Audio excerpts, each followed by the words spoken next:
Global मंथन समाचार channel पर आपका स्वागत है। भारत की सफलता से चीन और पाकिस्तान बौखलाए। भारत को मिला तेल का कुआं तो क्यों बेचैन हो गई दुनिया। ओएनजीसी की कामयाबी से छूट गए सऊदी अरब के पसीने। क्रूड ऑयल का किंग कहलाने को तैयार है भारत की कामयाबी देखकर मोहम्मद बिन सलमान को पढ़ते पढ़ते बचा हार्ट अटैक। दोस्तों, भारत को क्रूड ऑयल का कुआं मिल चुका है। इस कुएं की खोज के बाद से भारत का पड़ोसी देश यानी कि पाकिस्तान बिलबिला चुका है। भारत का दुश्मन चीन और पाकिस्तान को इस चीज से बड़ा झटका लगेगा, क्योंकि भारत को एक बड़ी सफलता मिल चुकी है और इस सफलता के चलते हुए भारत की जो क्रूड ऑयल की निर्भरता दूसरे देशों के ऊपर हर साल बढ़ती हुई चली जा रही थी, वो इस तेल के कुएं के मिलने के बाद काफी हद तक कम हो जाएगी। तो चलिए बिना किसी देरी के बढ़ते हैं वीडियो की तरफ और जानते हैं सभी बातों को डिटेल में। दोस्तों, भारत ने इस समय चीन की बेचैनी बढ़ा दी है। भारत को इतनी बड़ी सफलता मिली कि यहाँ पर भारत के दुश्मन का बेचैन होना कोई आश्चर्य की बात नहीं। अमेरिका जैसा देश भी भारत के तेल के कुएं को देखकर दंग रह गया। आंकड़ा निकाल कर सामने आया तो सबको पता चला कि हर साल भारत को लगातार क्रूड ऑयल की आवश्यकता बढ़ती चली जा रही है। इससे बचने के लिए भारत को दो रास्ते अपनाने थे।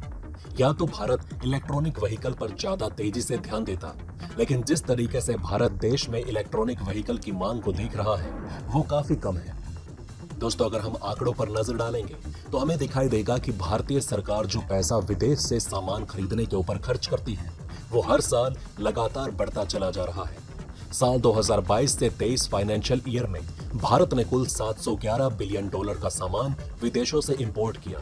इसके अलावा आपकी जानकारी के लिए ये भी बता दें कि $711 बिलियन में भारत को इसका 18 से 20% खर्च क्रूड ऑयल को खरीदने में करना पड़ा।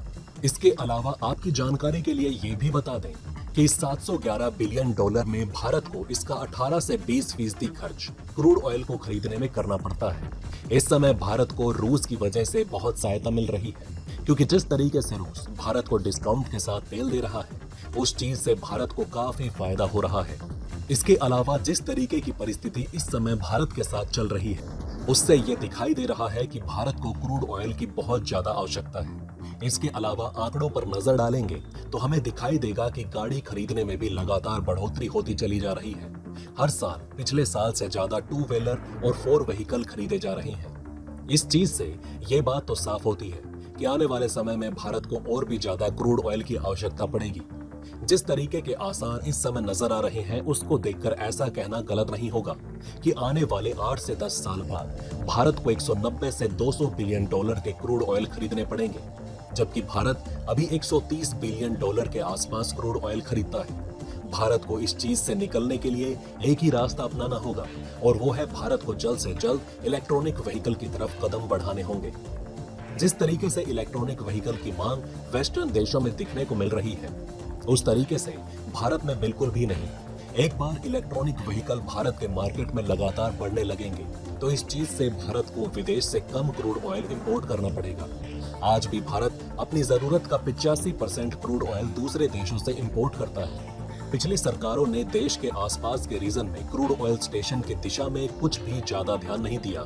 क्रूड ऑयल कमाई का बहुत बड़ा साधन बन सकता है, ये बात दुनिया के कई देश जानते हैं और यही वजह है कि कई बड़े देश आज तक क्रूड ऑयल की खोज को लेकर कोई ना कोई मिशन में लगे रहते हैं। भारत भी अब इस चीज में पीछे नहीं है। भारत की तरफ से भी इस चीज पर काफी लंबे समय से काम किया जा रहा है और आपकी जानकारी के लिए बता दें कि अब भारत को एक बड़ी सफलता मिल चुकी है, जिसको सुनने के बाद आपको भी काफी ज्यादा खुशी होगी। इसके लिए भारत की तरफ से अलग से बजट का प्रावधान किया जा रहा है और लगातार क्रूड ऑयल की खोज कंपनी को टेंडर देकर की जाती है।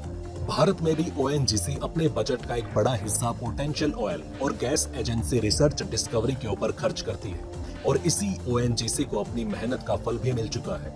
ओएनजीसी को अरेबियन सी में ऑयल एंड गैस रिजर्व के कुछ ब्लॉक्स मिल चुके हैं। ये पूरी तरह से नई डिस्कवरीज है। ओएनजीसी ने अभी तक ये क्लियर नहीं किया है कि ये जो नई डिस्कवरी हुई है यहाँ पर कितने वॉल्यूम में कितना क्रूड ऑयल और कितनी गैस हो सकती है, क्योंकि ओएनजीसी अभी खुद ही दोनों डिपॉजिट्स की डिटेल असेसमेंट करने में बिजी है। ओएनजीसी को ये दोनों ब्लॉक सरकार ने ओएएलपी पॉलिसी के तहत दिए।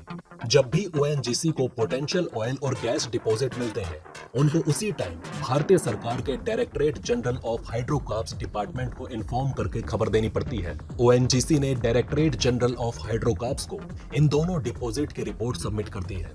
जैसे ही डिटैचमेंट पूरी होगी उसके बाद सरकार की तरफ से लेकर इसके आगे भी काम किया जाएगा। इसके अलावा भारत की तरफ से अपने आप भी निर्भरता दूसरे देशों के ऊपर से क्रूड ऑयल को लेकर खत्म करने का प्रयास किया जा रहा था। इसको लेकर भारत को बड़ी सफलता भी मिल गई। दूसरी तरफ भारत अपने रुपए को भी दुनिया के कोने कोने में बढ़ावा दे रहा है। भारत का ये कहना है कि भारत अगर किसी देश के साथ व्यापार करेगा तो अपनी नेशनल करेंसी में करेगा, न कि अमेरिकी डॉलर या किसी और करेंसी में। भारत के इस फैसले से अमेरिका को बहुत बड़ा झटका लग चुका है, क्योंकि भारत का फैसला रूस भी अपनाता हुआ दिखाई दे रहा है। रूस की अपनी नेशनल करेंसी रूबल के साथ दूसरे देशों के साथ व्यापार करता हुआ दिखाई दे रहा है। इस चीज से भी अमेरिका को पहले ही झटका लग चुका था कि अब भारत की तरफ से इस तरीके का बड़ा कदम उठाया जा रहा है, जो कहीं ना कहीं अमेरिका को एक अच्छा और तगड़ा सबक सिखा सकता है। इस कदम से न केवल भारत अमेरिका को सबक सिखाएगा, बल्कि भारत अपनी नेशनल करेंसी को एक नए स्तर पर ले जाएगा।